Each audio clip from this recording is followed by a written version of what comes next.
Hello, travelers, and welcome to Go See, Do Explore. Here, we dive deep into the heart of travel, sharing hidden gems, unforgettable experiences, and the stories that make each destination unique. Whether you're a seasoned traveler or dreaming of your next getaway, you're in the right place to get inspired. I'm Christopher. And I'm Ashleigh. And together, we'll set the course for your next great adventure and discover the stories that make each place unforgettable. It's time to go, see, and do more. Let's explore. Hello, everybody, and welcome back for another episode of Go See, Do Explore. If you listened to our last episode, you know that we were recently in Puerto Rico. We are home now. Yes. And we wanted to share some of our tips, our top tips for visiting Puerto Rico, which has quickly become one of our favorite places to visit. Yes, the top 10 is back. The top 10 is back. We've never done a top 10 tips before, so this will be interesting. Yeah, just like with all the other top 10s, we did not really compare notes, so it'll be interesting to see. I tried to pick some different ones, so we'll see. And I don't remember if we mentioned before, but this was our fourth visit to Puerto Rico in less than 3 years. Yeah. Is that correct? I think so. Less than 4 years for sure. But I think it's less than 3. and we have, well, I won't say that we have been everywhere. We have been to a lot of the island. Yeah, as I mentioned on the last episode, I don't necessarily want to position ourselves as Puerto Rico experts. There are definitely people more qualified than us for that. But we do know a lot about the places we've been, and we've been to a fair number of places. But we want to encourage you to go because it's a great place to visit. And so we'll give you some tips. Yes. All right, my number 1, learn basic Spanish phrases, especially for food service and for driving. So as we mentioned on the last episode, especially if you're in the San Juan area, you probably won't need to speak Spanish. In fact, in San Juan, you won't need to know how to speak Spanish. You'll be just fine without. Depending on where you go elsewhere in the island, it may be more or less necessary and the kinds of things you're doing too. But in general, when you go to a place that speaks a different language, it is very polite and helpful to learn the basic phrases of that language. And the good thing is that if you're living in the United States, probably you do already know some basic Spanish phrases, but it's still helpful just to refresh yourself. I find in 2 environments, in the restaurants, it can be very helpful. And also while driving, if you're driving, the road signs are in Spanish. They're not usually in both languages. No, it's interesting because they're American road signs in Spanish. So it'll be, a red octagon, and instead of stop, it says pare.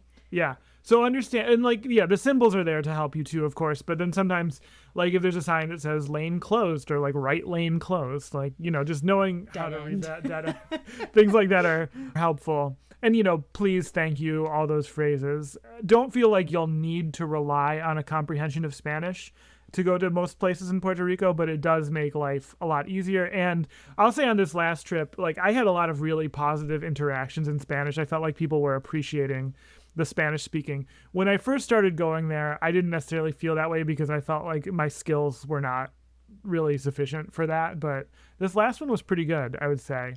The gas station is another one. That was what I was just about to say. That was, I feel like of all the times we've been to Puerto Rico, that's the big one where a lot of times they have very limited English. Yeah. And the gas stations are almost all where you go in and prepay. Most gas stations in Puerto Rico don't have the card reader on the pump. So you will need to go in and you will need to tell someone how much money and what pump. And what you say, I'll just give the tip right now. What you say is the amount. So if I want $20, I say 20. And then if it's number 2, I say en la dos. La because the word for pump is feminine. So you say la dos or la tres, 20 en la dos. And you give them your card and that's it. It's that simple. This isn't your tip, but something that confused us a lot the very first time is that the gas prices are in liters. Yeah, right. It's dollars per liter. Or now, thankfully, under $1. Well, the first time we went there, it was over $1 per liter. Thankfully, it's under now. And another confusing thing, this was not the tip, but I'm just kind of clumping onto it. The road signs and everything are in kilometers. The speed is in miles per hour. Yeah. It's a very mixed sort of a situation. It's like they use both they talk about temperature in Fahrenheit. It's very odd. I don't know. Yeah. It's a mix, I guess, of probably the other what's around in the Caribbean and then the American systems. And I feel like in a lot of ways that is Puerto Rico. It is Puerto Rico, for sure. Yeah. Okay, I think that's good for my tip, though. Just learn some basic Spanish. All right. My first tip is a tip that I wish we would have taken on our last trip, and that is to make sure that you are staying somewhere that has a backup power supply, a generator, solar panels, something like that, and backup water. As we mentioned in our last episode, power outages are very common there. Ever since Hurricane Maria in 2017, the power grid is very fragile, and power will go out. And with the power, there's no water, typically. So, although sometimes there will be water outages and the power is fine. So having both of those things is very helpful. We were there for the New Year's Eve blackout that took out the entire island. Luckily, whatever caused it seemed to be an easy fix because it was back on in most places, I think, before 48 hours. But we did not take this tip, and we ended up in an Airbnb with no power. And we ended up moving to a place that had a generator so that we were able to be a little bit more comfortable. I will say, do make sure that you are being kind and understanding. Always. Right. But if you're in Puerto Rico and the power goes out, it's your vacation, yes, but they deal with this all the time. Like, I don't know how many times a year the average home or the average person in Puerto Rico loses power, but it is a lot. So just be mindful and be respectful of that maybe you as a visitor, your comfort, I don't want to say it shouldn't come first, but it's just, I guess, be understanding. That's the biggest thing. Try to make the situation better, not worse, I guess. Like, do what you need to do, but do it in a way that doesn't make anyone else's situation worse. Right. Most major hotel chains, like if you're staying at a Hilton or a Hyatt or any of those, they're going to have, probably any hotel is going to have a generator, especially if it has an elevator, because otherwise they're going to have people stuck in an elevator.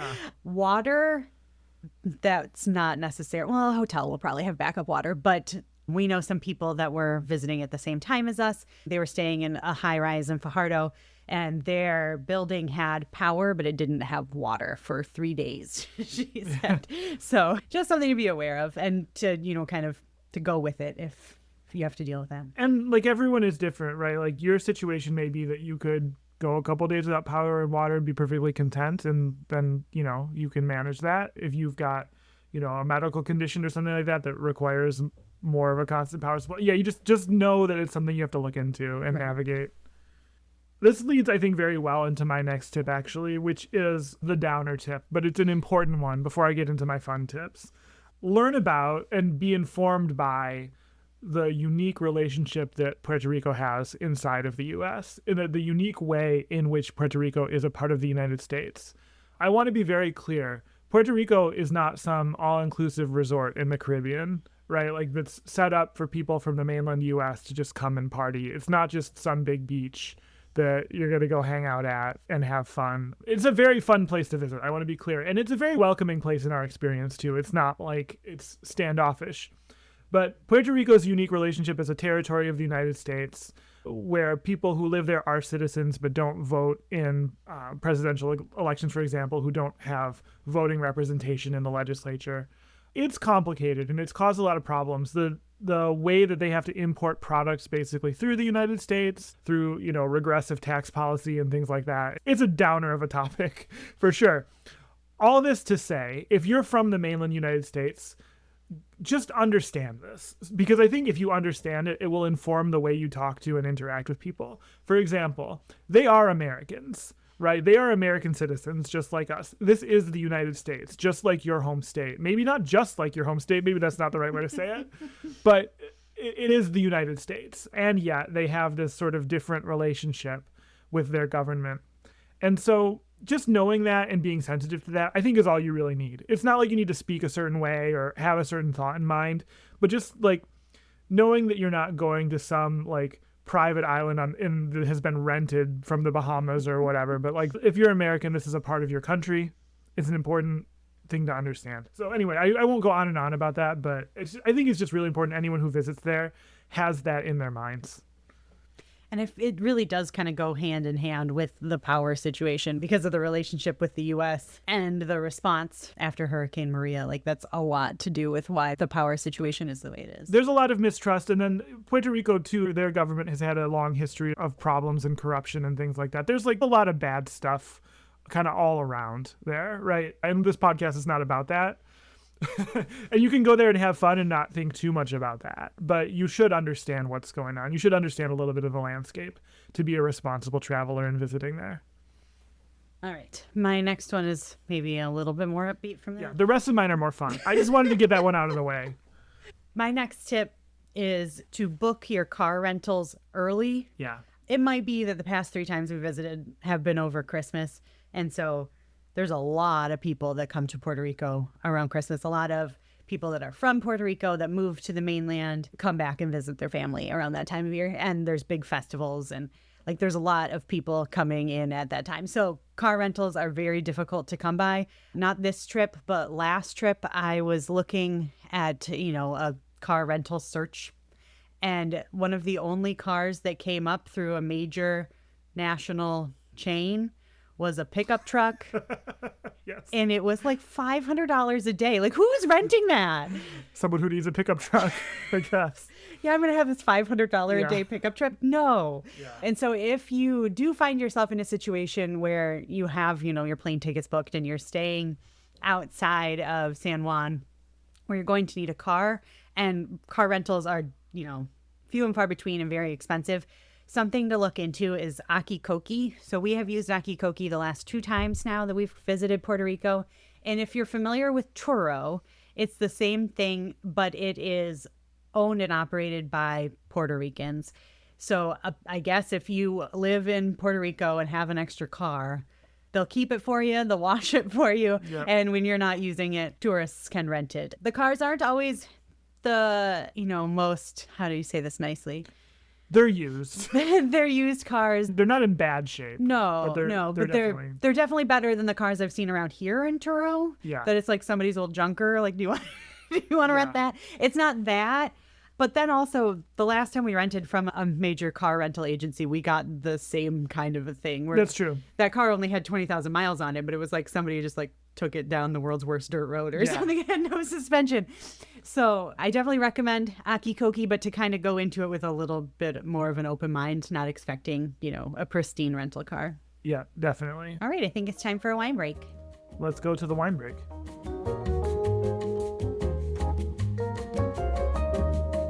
We're here for the wine break. Today I have in front of us this Hayes Valley Meritage red wine from the central coast of California. It's a red wine. It's a Meritage. Do you know what Meritage is? This is what I want to talk about. It's not a type of grape. It's not a type of grape. Is it a Meritage of different grapes? It's actually a Merit Heritage. Oh, what does that mean? What does that mean? Meritage, whatever, is a word that's one of these code words in wine that means a Bordeaux-style blend not from Bordeaux. Oh. Yeah.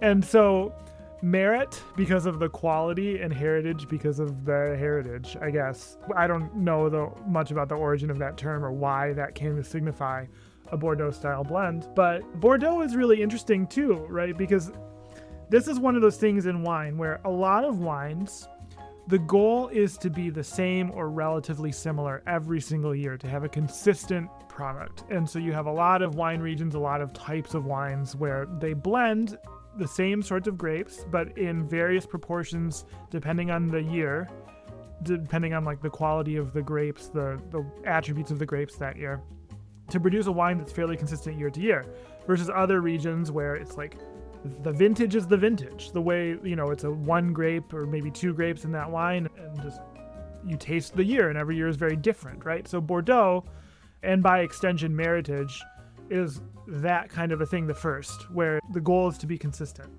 I thought that was interesting and worth mentioning. Do you know the grapes of Bordeaux? I'm quizzing you for this wine break. You know at least some of them. You'd for sure know at least some of them. Don't think too hard. They're the ones you're thinking of, probably. Well, I don't know if it's Bordeaux or if it's Rhone, or I know there's like they all are. It's not the Rhone grapes. It's not the GSM. It's not that. Oh, okay. Well, that's helpful. Now I know Rhone Yeah. is GSM. Yeah, Rhone, typically Grenache, Syrah, Mourvedre. So Cabernet Sauvignon, Yes, Cabernet Sauvignon is one. Cabernet Franc, Cabernet Franc is another. You're doing good. Pinot Noir.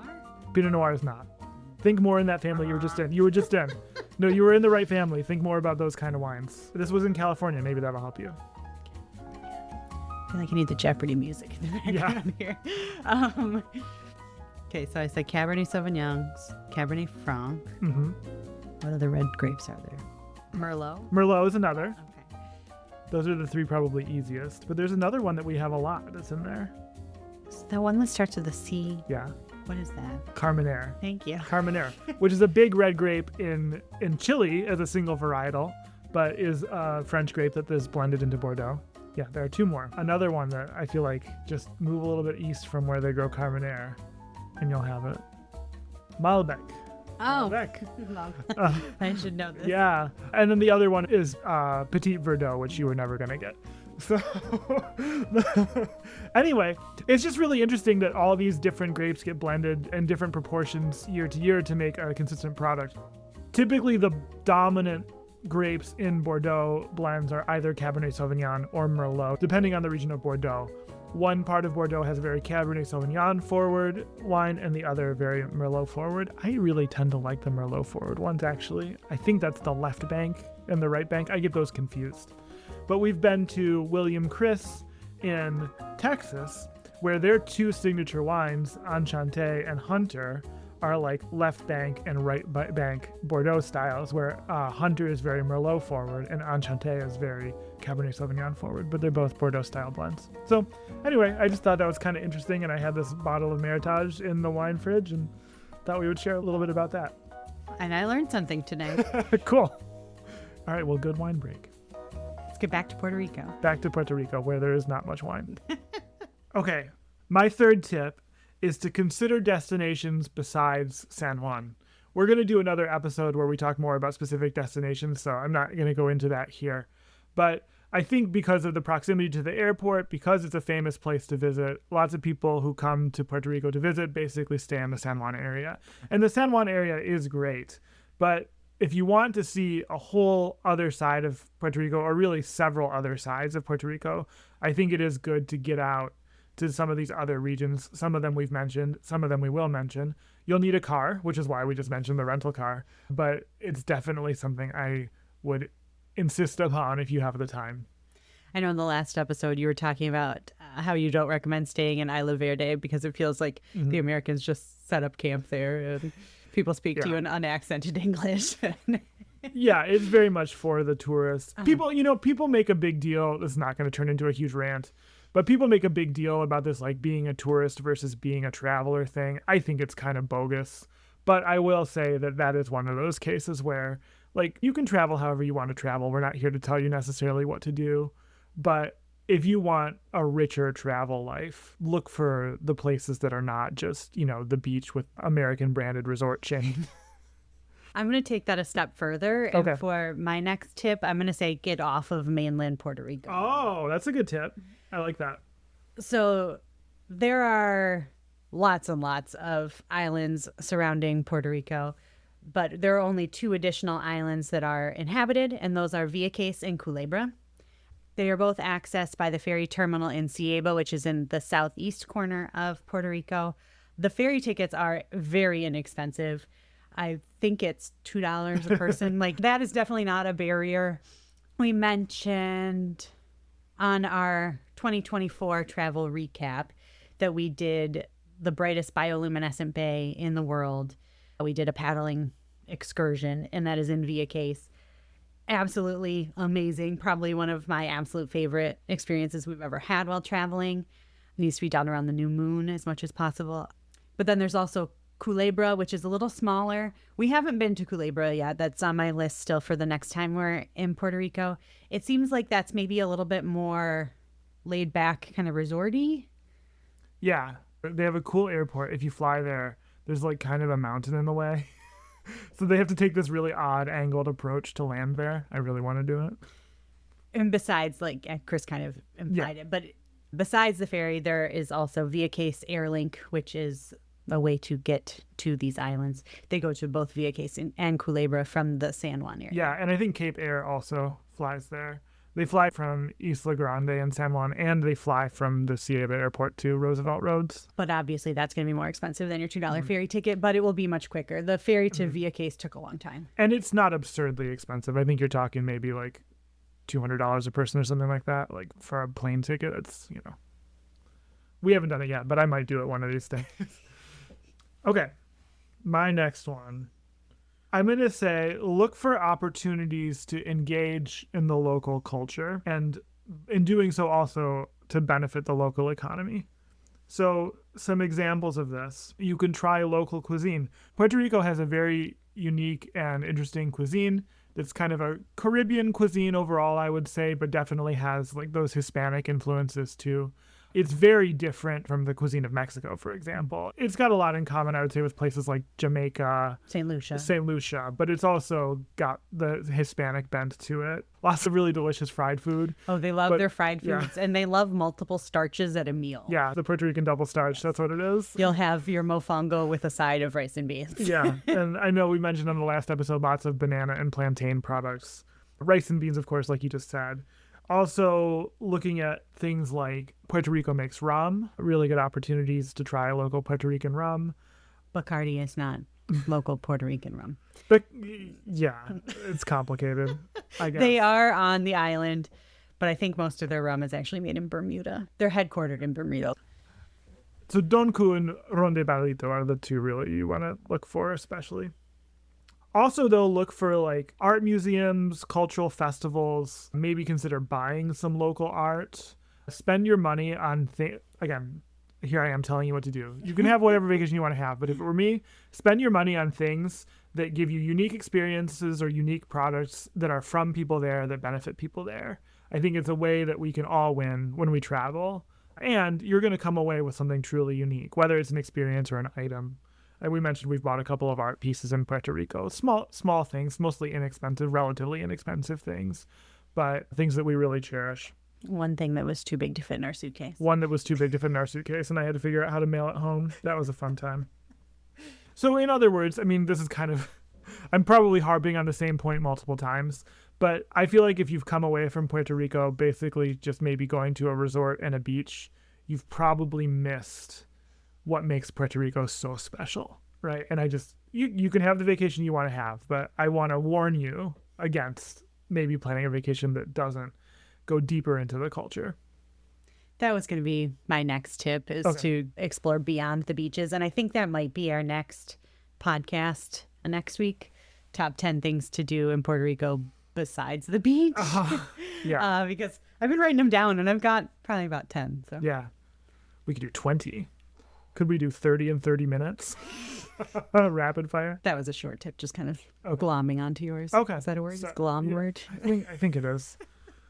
So my last one, maybe I should have finished with the one I just gave, but my last one is when you're considering visiting, I'm all about flight searching, right?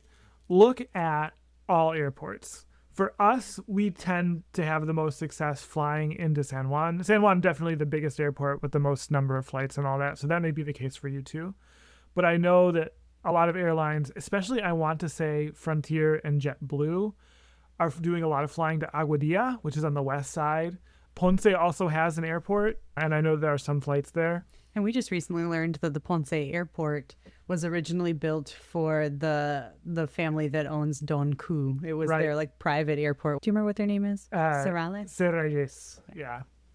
So when you're doing your flight searching, especially like if you live in a Frontier or a JetBlue city, like Boston or Denver, look at all those other airports because you might find some good deals. Flying to Puerto Rico, this is kind of the broader part of this tip, is not always easy. It's getting a lot better. And in fact, we were talking to someone at our hotel who was talking about how the flights used to be pretty much seasonal and now they're all the time. Places like Miami, Chicago, New York, Philadelphia on the east side of the country tend to have a decent number of direct flights. A lot of other places just don't. You're pretty much going to connect. our experience with Detroit has been that Detroit has now had some direct flights. Spirit, Frontier, and Delta were all doing it. Delta is still doing it. I think Spirit and Frontier have really fallen off on that. I think United has had direct flights actually for a long time, but they've been very expensive. Yeah, and that's the thing is Delta's a great airline, but man, they're just so expensive. So anyway, like you might consider also on your side looking for a nearby city. Like for us in Michigan, we've flown from Chicago. That time it wasn't direct. It was just to save some money at Christmas time because the flights at Christmas time are also absurdly expensive. But, you know, another time of year, if we couldn't get a direct flight from Detroit, we could probably drive a couple hours to Chicago and get a direct flight. So if you're trying to get there, just be willing to play the airport game a little bit if you can, because you might find a better deal or a better flight. If you can fly direct there, it's just better. You might not realize how far Puerto Rico is from the mainland United States. From Florida, it's about a 3-hour flight, like from Miami. So consider that however long it takes you to get to Florida, tack on maybe 2 hours because they're going to fly there directly. They're not going to fly over Florida necessarily, but yeah, it's not as close as you might think it is. Yeah, it was funny flying home yesterday and it's like, oh, now we're over the Bahamas and immediately we're in Miami. Like the Bahamas are so much closer. The Bahamas are very close to Florida, yeah. That was my last tip. All right. My last tip is once you know you're going to Puerto Rico, check out discoverpuertorico.com. On our last episode, I talked about how I found a list of cafes in Old San Juan that serve Puerto Rican coffee. There's lists of all kinds of things. There's more information about the bioluminescent bays. There's lists of things to do in each region of the island. It's just a wealth of information. Their tourism department is working so hard to get more people to visit. So they're doing good stuff. And it seems to really be working. Like I said, like there are way more flights. It seems like tourism is a way bigger part of what's going on that island, which comes with its strengths and its challenges too. But it's been nice to see overall. It's a great website, great resource. And it's a totally bilingual website. Like you can read the whole website both in English and in Spanish. So if you're trying to practice your Spanish phrases, read about a place you're going to go in Spanish. Well, I think that is it for this segment, but we will be back to talk about a new flight app that we've just discovered. I don't think the app itself is new, but no, it's new to us. Yes, always up for more flight talk.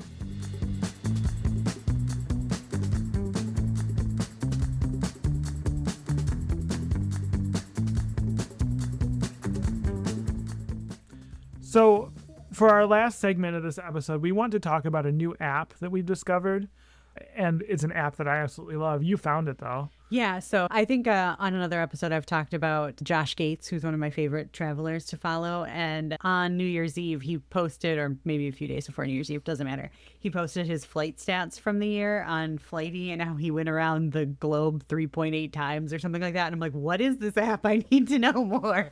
And we discovered it, and it was really, really helpful on this trip, so we wanted to talk to you about it. It was great. So there are a couple of different uses for it. The main use for it is kind of like what we've recommended FlightAware for before, which is essentially to track your impending flight, to put your flight information, your upcoming flight in the app, to get notifications if the flight is delayed, if your gate changes, how much time do you have, things like that. That's its first and foremost purpose, but it's got a cool feature on top of that, which is that you can have friends. I always like when I can have friends. Well, and I feel like what makes the friends feature really cool on this app is that in the past, if you're traveling, like if Chris is traveling for work and he's like, oh, here's my flight number. A few years ago, Apple instituted a thing where you can just send your flight number and click on it and pull up all the information. With Flighty, you don't even have to do that. So if he enters his flight information in Flighty, and since I am listed as his friend, I can open it and see his flight. He doesn't have to do anything else, which is really cool. And then if his flight is delayed, I can set it up so I can get notifications and know why he's not responding to me. Yeah. Because that's never been a problem. And I want to say I've been a passionate FlightAware user for a few years now. And what you should know about Flighty, if you're like me, is that all of the information in Flighty regarding late departures and things like that, it's all powered by FlightAware. So if you love FlightAware, you're still getting that same FlightAware information. It's just packaged in kind of a cool interface. I feel like there's got to be some AI going on in there too, because yeah. It'll say things like this flight. Well, there was definitely stats. So it's like this flight arrives late more than 45 minutes, 38% of the time. Yeah. So you get that kind of stuff. But then it'll be like, oh, you're inbound. It tracks the plane that your flight is on before it arrives at the airport that you will be departing from. And it'll say something like, oh, it's on the ground, but it should be arriving on time. Like it kind of uses all of its past information to give you an idea of if there's going to be delays before. I feel like the airline will let you know if there are delays. I remember even, I think on one of the flights down, it basically said, well, Spirit says this, but we think it's really this. Well, it'll give you that information. So that's the main use case for it, but it's also got some really cool historical features. Did you want to talk more about those? Yeah, so we discovered this because of this Josh Gates post. You can enter your historical flight data if you know it, if you're someone like Chris who has a spreadsheet of it already. I do. It would make this really easy, but you add in all of your historical flight data, and then it will tell you, for example, of the flights that I've entered. I have some earlier flights that I don't remember the details on, but so I have 65 flights in my flighty. 5 were long haul. I've traveled 3.2 times around the world on 14 airlines, 32 airports, 8 days, 14-hour flight time. And this is a statistic that is upsetting. I have lost 15 hours from flight delays. Wonder what Josh Gates' number is for that. Oh, it's probably horrible. And it tells me my most flown aircraft, which is a Spirit A320. That's a beautiful plane. Beautiful bright yellow plane. And then you can also look at it by year. But so it's fun like that, and you can see which airports you visited. It just has a lot of interesting data to look at if you are into flights and flying in airports and all that stuff. I've been really enjoying it. It has a free level, which gets you the basic flight tracking, and then there are also paid subscriptions which help with some of the more advanced flight tracking features as well as more historical stuff. They have a couple of different models. We won't get into the pricing, but you can also subscribe for a week. So if you're traveling and you want the advanced features for a week, you can do that, and it's pretty inexpensive to do it. And then you can just cancel, and then the next time you're traveling, you can add on a week again. So they've got lots of different pricing models that will work depending on what you're doing. But we really recommend this app. Yeah, it was very helpful, especially because frequently it seemed to know more than the airline itself. Yeah, always with FlightAware too, which is why I've loved it for so long. You get the notifications before the airline gives them to you. And so since they're using that same FlightAware API as their backend, you get that same kind of thing. Except the notifications, I feel like, are even more verbose and give you even more suggestion. Where FlightAware will just sort of tell you that something's happening, Flighty will tell you that something's happening, and then it'll make a suggestion if you need to do something about it. The layover feature was nice. So we had, I think, was it originally scheduled to be like 2+ hour layover in Miami, and then our initial flight got delayed. And originally it's like, oh, your layover is relaxed. Mm-hmm. And then as it got shorter, it's like, it's doable. And then it's like tight. Yeah, it's like tight. I'm like, well, we have to go 2 gates. So I can't imagine that an hour won't be enough time.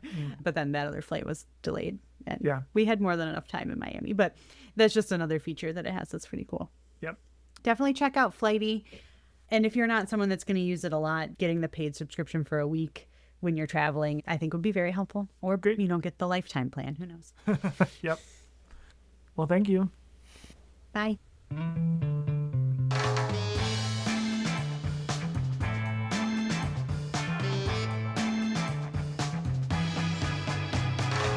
That's all for today's episode of Go, See, Do, Explore.